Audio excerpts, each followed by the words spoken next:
In this video, we're going to demonstrate how to prepare for self-catheterization when using an accessible public washroom.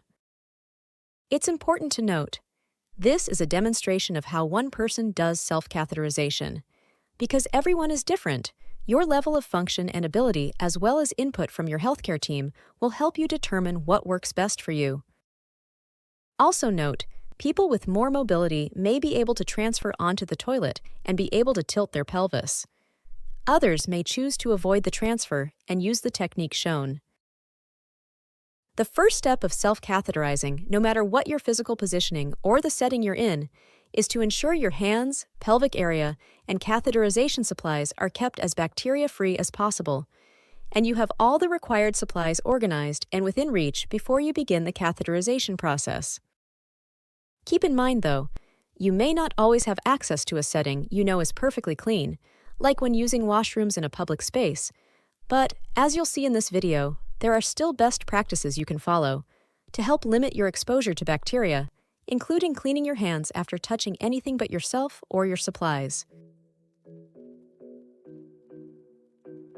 After entering the washroom, you'll want to do a scan of the space to get a sense of how and when you can wash your hands, if paper towels are available, where you can dispose of waste, and most importantly, how and where you'll position yourself to self-catheterize. Although you'll want to use hand sanitizer to do a final hand cleaning before touching your pelvic area and catheter supplies, it's good practice to do a thorough hand washing at the sink first before positioning yourself at the toilet to remove any visible dirt or grime. To keep your hands as dirt and germ-free as possible while moving to the toilet to position yourself, you can use paper towel or gloves for touching your wheelchair controls or wheels to move to the toilet.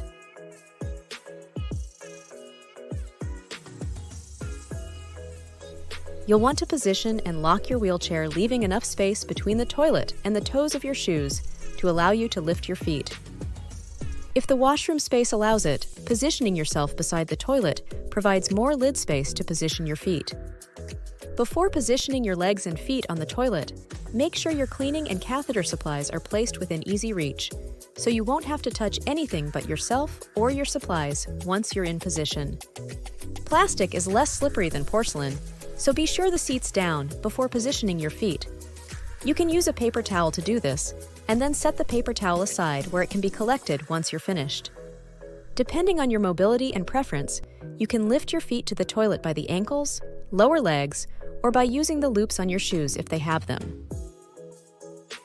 If possible, slide forward in your chair to allow for some pelvic tilt. Note though, you don't want to be too close to the toilet because this can put unwanted pressure on your feet, which could cause them to fall into the toilet. With your feet on the toilet, you'll position your feet and legs with the soles of your feet facing together and your knees pointing outward. Now you'll prepare yourself for pelvic wiping and catheterizing by unzipping or removing any clothing you'll need out of the way. This might involve popping one knee out of your leggings or pants. Now that you're fully positioned and ready to catheterize, before handling your supplies, use your hand sanitizer to do a final and thorough hand cleaning.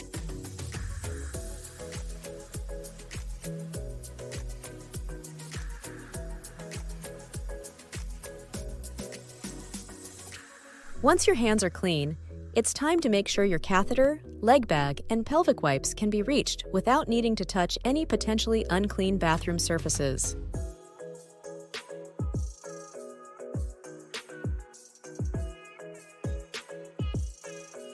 Now, you're ready to open the catheter.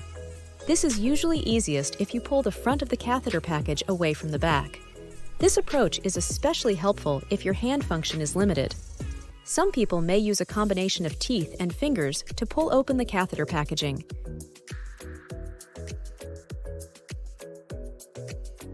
Now, you'll attach the catheter to the leg bag.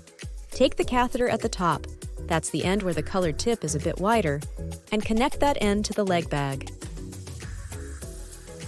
This type of bag is useful because it has holes in the corners, so you can either hook your finger through the hole or use the leg strap to strap the bag to your leg or wrist so the bag doesn't fall. You're now ready to lubricate the catheter. Using the catheter package to hold the catheter to keep it as clean as possible, open it more, squeeze some lube on, and pull the catheter out while rolling the catheter through the lube.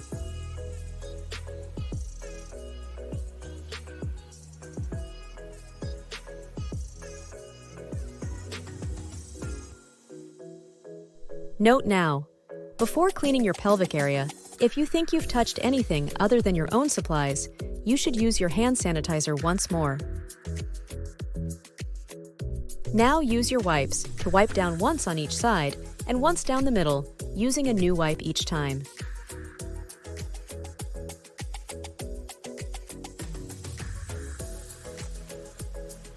Use your fingertip to locate the urethra. Place your finger beside the opening and use that finger to help guide where to insert the catheter tip.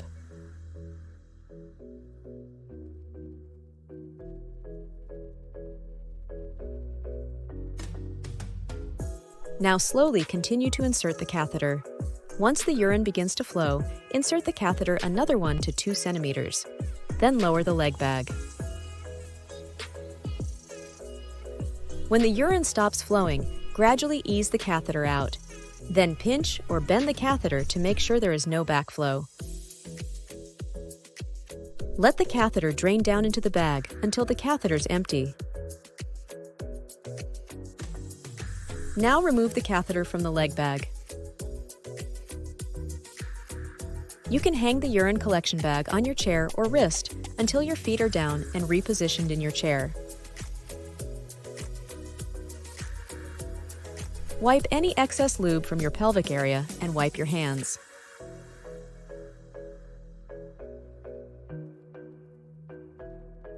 Then you're ready to zip up your pants or slide your leg back into your pant leg. Now you can lower your feet.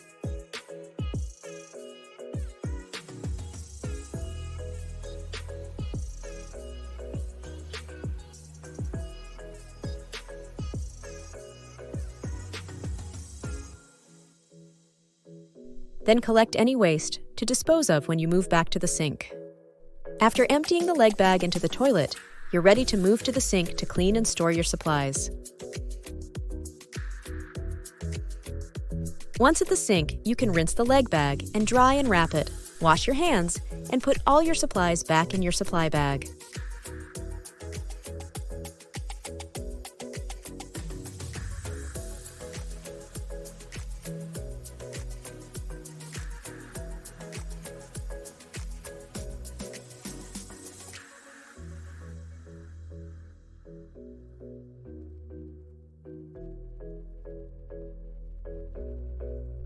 Remember, after you get urine flow, insert the catheter another 1 to 2 centimeters more, unless you feel any resistance. Finally, when you're self-catheterizing in any position or location, it's always important to maintain the cleanliness of surfaces, supplies, your pelvic area, and the catheter. Have all your supplies ready and within easy reach. Find a comfortable and safe body position, and always go slowly and gently. If you ever have any questions or concerns about catheterization, reach out to your healthcare team.